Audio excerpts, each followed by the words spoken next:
こんにちは、ロック204チャンネルです。このチャンネルでは IT 初心者のための情報を配信しています。今回はスクラッチ言語入門2として、スプライト背景イベントハンドラーについて解説していきます。スプライトはステージ上で活躍するキャラクターです。このスプライトにはいろいろな性質を持たせることができます。スプライトの属性は、それぞれのスプライトの性質を決めるパラメーターがあります。そのパラメーターのことをスプライト属性と言います。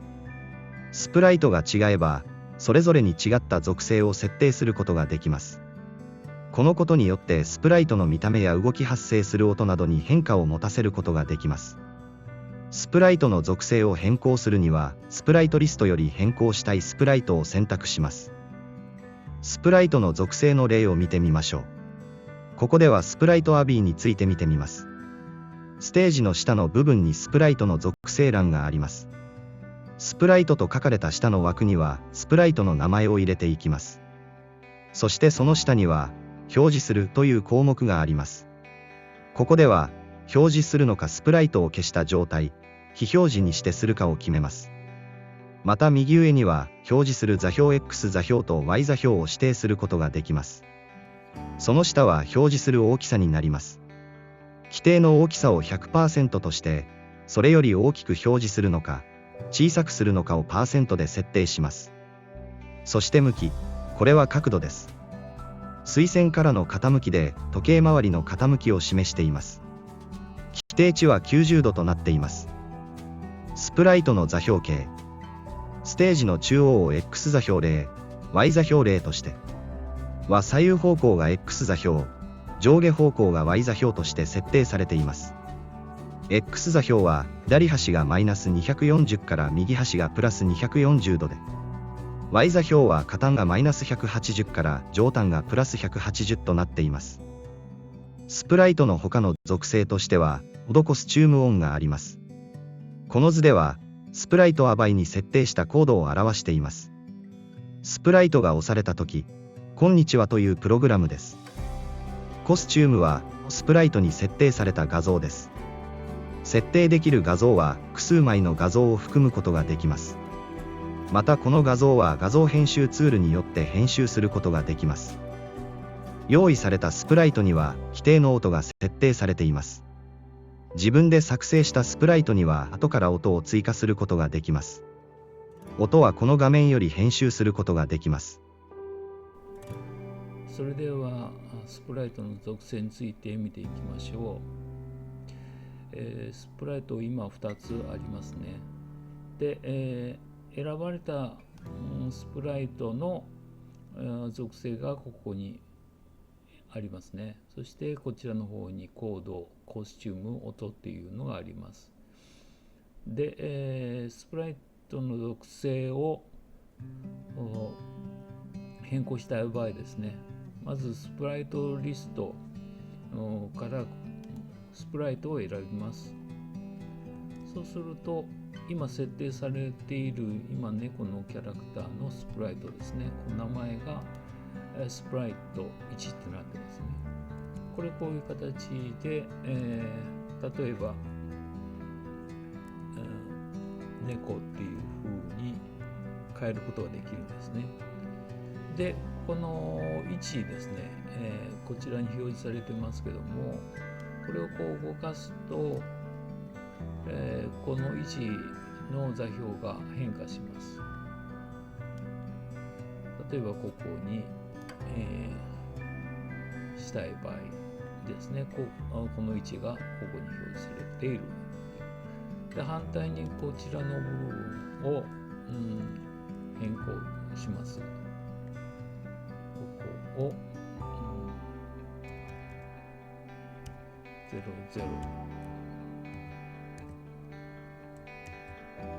とすると、猫が真ん中の位置に来ますよね。中心位置に来る。そして、表示非表示っていうのは、ここでこう切り替えることができます。そして大きさですね。大きさが今が 100% ですけども、例えばこれを 10% にしたい。あるいはここを 150% にしたいというような形で、変えることができます。そしてこちらのコード、他にも、ありますけども、コード、コスチュームというのがあります。コードを選ぶと、今ここはプログラムが書かれていないので、ここはコードがありませんね。そこで、ここに例えば音を鳴らす。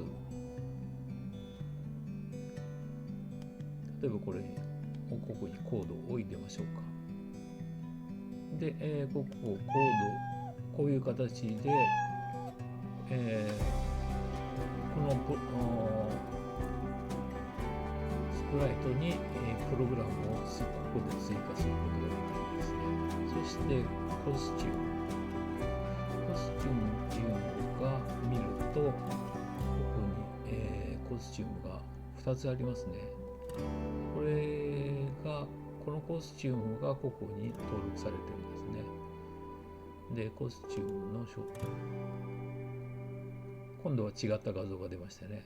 このコスチュームをこう切り替えることによってこう、アニメーションを作ることができるんですね。それがコスチュームになります。またこの編集方法についてはまた別の動画で、紹介します。そして、音ですね。音がこういう形で出ます。で、ここで大きくしたり小さくしたり、あるいはミュートにしたり、フェードインとかフェードアウトなんかの調整とかですね、そういういろんなことができます。スプライトの追加は、スプライトリストの右側にあるスプライトを選ぶを選択し、登録されているスプライトを表示させ、目的のスプライトでクリックを行います。スプライトの削除は、スプライトリストより目的のスプライトを選択すると、ゴミ箱マークが表示されますので、そこをクリックしてください。するとそのスプライトが削除されます。スプライトの追加と削除について説明します。スプライトリスト、こちらの方の下ですね、スプライトを選ぶというところをクリックします。そうするとここに既存のスプライトが表示されます。上の方に目的別にですね、分類されてますので、ここで目的のスプライトを選んでやります。で、マウスをこういう風な形で、上に持ってくると、こういうようなアニメーションを出すものとそうでないものがあります。例えばこれは変わりますよね。こっちは変わりませんね。これは、画像が一つであるということを示しています。例えばこれを追加したい場合はクリックします。そうするとこういうふうに、追加されますね。で、削除する場合には目的のスプライトをこう選んでやる。そしてこちらの方で、ゴミ箱マーク拡大しますけど、ここにゴミ箱マークが出てますけども、これを押すとスプライトが削除されるということになってきます。削除されると、ここのコードとかコスチューム等々なども一緒に削除されるということになりますね。そういうふうな形で追加と削除ができるということです。背景を変更する方法について説明します。新規にプロジェクトを作った場合に背景は白い背景となっています。これが規定の背景です。ステージの下の部分に背景を選ぶアイコンがあります。これをクリックすると真ん中の図のようにいろんな背景を選択する画面となります。ここで自分の好みの背景を選んでクリックすると背景画がプロジェクトに取り込まれます。背景は複数取り込んでおくことができます。こちらの画像はコードの横に背景という項目がありますので、ここをクリックすると自分が取り組んだ背景の画像が表示されます。背景にはそれぞれ名前を設定できますので、その名前を指定することによってプログラムの中で背景を切り替えることができます。それでは背景の追加について説明します。まずステージのこの部分を選んでください。そしてここの背景を選ぶを選択します。そうするとここに、背景が用意されたものですね。それが表示されます。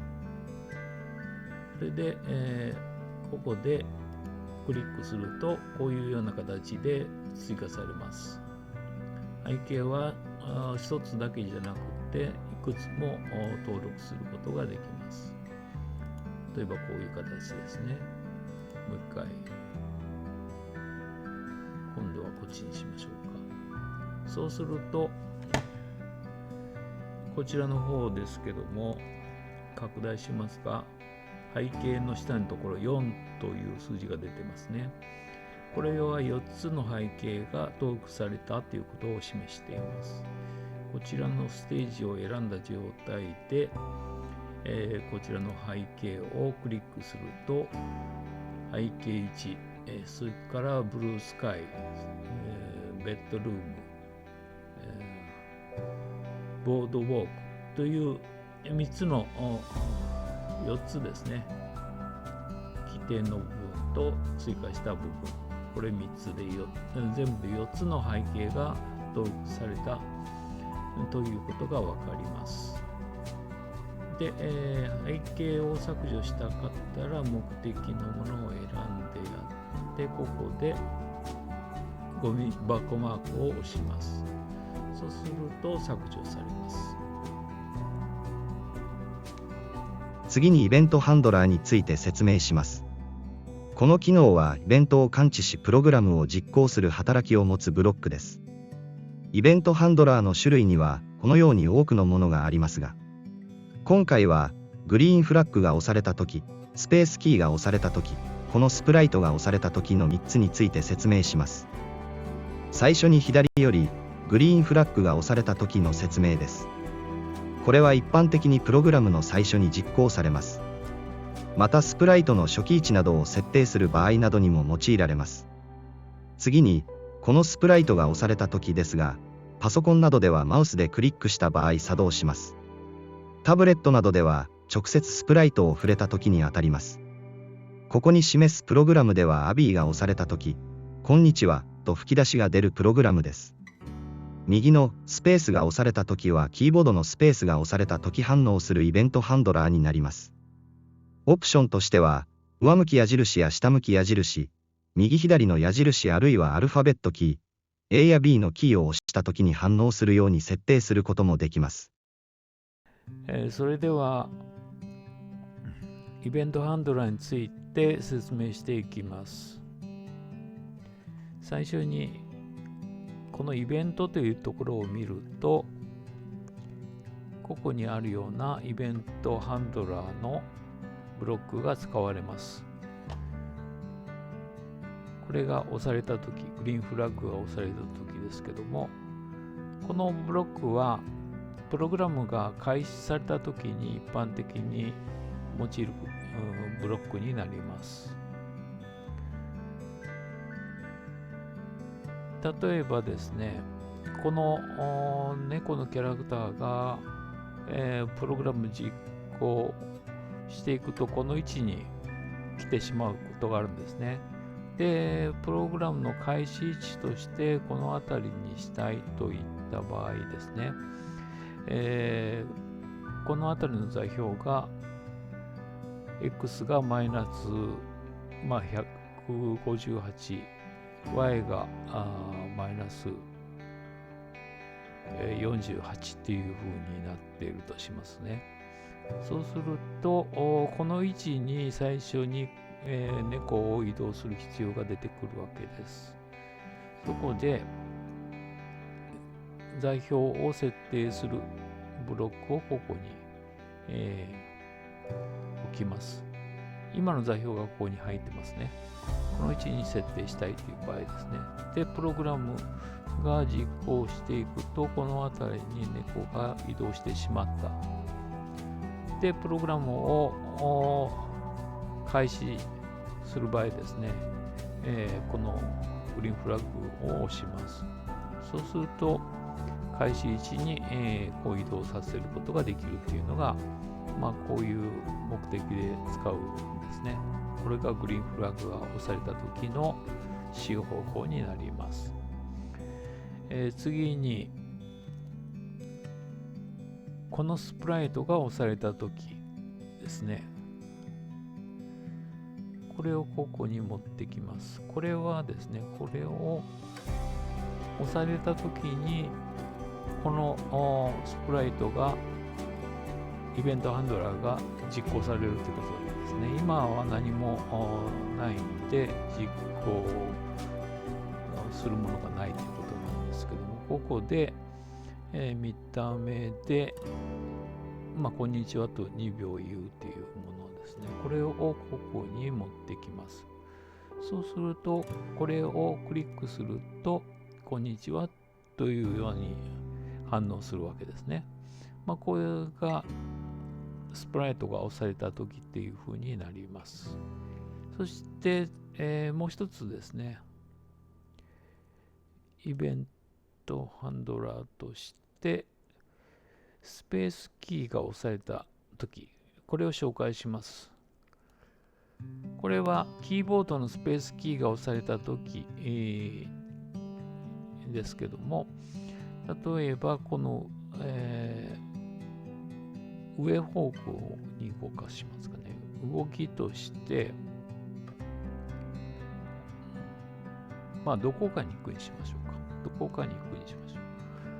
これをここに入れてやると、スペースキーを今押します。そうすると、どこかに行く。これランダムにこう動きます。こういう形でですね。そして、これを、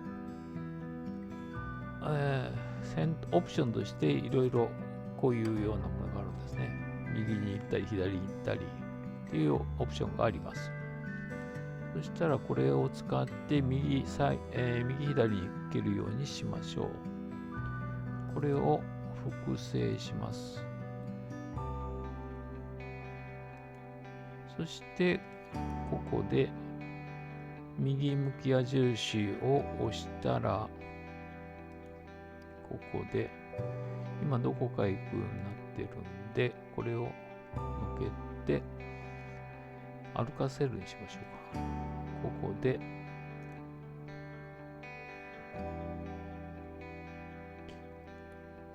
10歩歩かせる。で、今右矢印を押します。そうするとこういう形で動くですね。反対に、これを複製して、今度は反対左矢印を押したときに、ここでマイナス10にしますね。そうすると今度は反対向き左を押すとこういうふうに動くという形で、この、ゲームをコントロールするような場合ですね、これを使うということになっていきます。今回はスプライトの属性の設定方法、背景の追加方法、代表的イベントハンドラーの使用方法について説明しました。これらの仕組みを組み合わせることによって簡単なゲームが作成できると思いますので、チャレンジしてみてください。ご視聴ありがとうございました。